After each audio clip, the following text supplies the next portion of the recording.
In the last video, we looked a little bit at how traffic gets routed around the internet, and today I want to look a little bit deeper at something called Internet Protocol.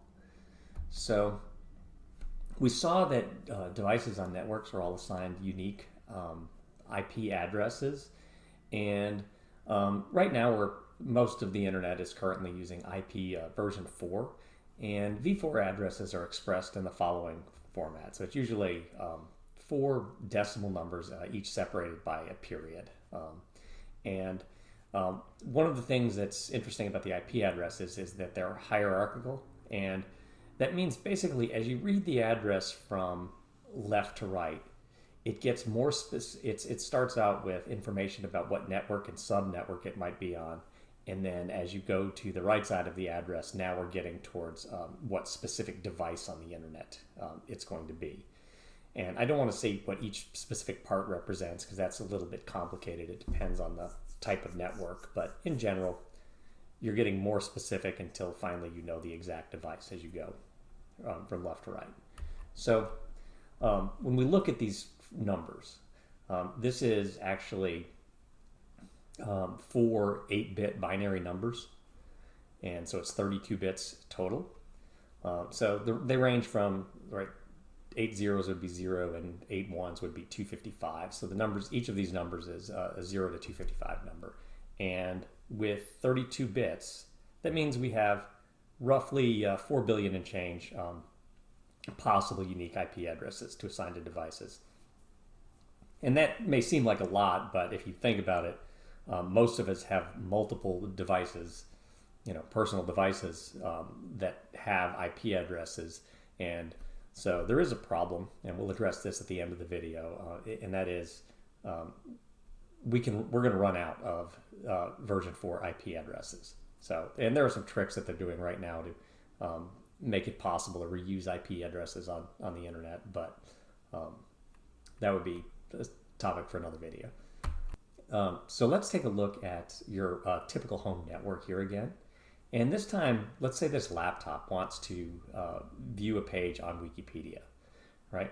What it's going to do is it's going to make a packet, and an IP packet. And the packet is going to contain, I'll say 3 main parts, though. So there's some other parts, but we'll talk about 3 of them. And one of the parts is going to be the destination IP address. Another is going to be the source IP address. So this is the computer's own IP address. And then this packet is just going to contain some information maybe about, hey, here's the page on your website that I would like to see. And so it's going to send that packet along to the router, so your home router. And what will happen here is that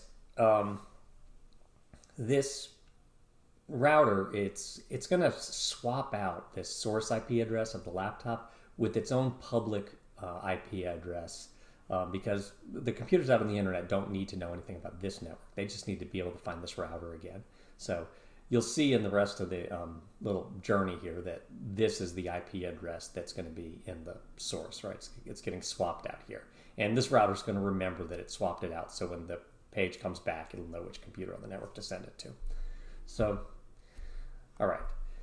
So the first thing is every router on the internet doesn't need to know exactly where every other destination IP address is, right? All they need to know is a little bit about the network around them. So this IP address, which is 208.80.152.2, right? This router doesn't necessarily know exactly where it is. But what it does have is something called a routing table inside of it. And this is just some information it builds as it connects to other devices on the network that are nearby. And so it can look at the IP address, and I'm oversimplifying a little bit here, but it can look at the IP address and it goes, oh, it begins with 208, and I know something about the network around me. The best path to send 208 addresses that start with 208 might be out this port, and it'll end up at some other router. And it's possible even that this router has no idea where that destination is at all, and in that case there's going to be some default path, and it'll just send it off to another router in hopes that that other router will have a little bit more information about where that where that packet should go. All right, and then so I slid the picture up a little bit. So then the packet is going to get directed to the router, right, that router that was the good path for the 208s, and maybe this router here knows something about a little bit more detail about the 208 part of the network, and it might look at the destination and go, oh, 208.80, I know the best path for that, and it'll send it down to here. And so eventually, right, if things work right, this packet is going to get to a router that's going to look at the destination IP address, and it will know exactly where that IP address is and send it to the Wikipedia server. So what happens at the server? Well, you can see here I flip-flop the destination and source IP addresses because the Wikipedia server is going to make a new IP packet with perhaps the HTML code for the website, and now it's going to send that packet back to, and this would be the router on my home network. All right, so what we've seen here is something called Internet Protocol, and this is the rules for how packets are routed on the internet. And so there are, 4 major features of this. One is that every device on a network has to have a unique address. Another is the structure of the address contains, routing information. And then we have to think about what a packet is structured like. So all packets are formatted to contain the destination and the sender IP addresses, right, along with the data or the payload. And there's a few other things in there, but these are the main components. And then as the packet travels around the internet, each router acts independently, making decisions about where the packets are to go. All right, so as we saw earlier, right, IP4 has 4 billion or so unique IP addresses, and that's not going to be enough for much longer. So currently the world is transitioning to IPv6, and IPv6 addresses are in the following format, and this is actually 8 4-digit hexadecimal numbers. So there's 32 hexadecimal digits in all, and they're just separated by colons to make it easy to read. And you can remember, we recall from earlier that every hexadecimal digit is actually just a way to represent 4 binary digits. So in binary, this is very long. This is a 128-bit binary number now. And so with this, we have 2 to the 128th power possible unique IPv6 addresses. And so it's this really large number here. I don't have any idea how to even say that number.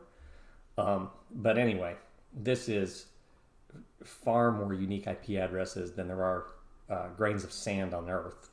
And so we can effectively say that by once we finish transitioning to IPv6, we will never ever run out of unique addresses for every device on the internet.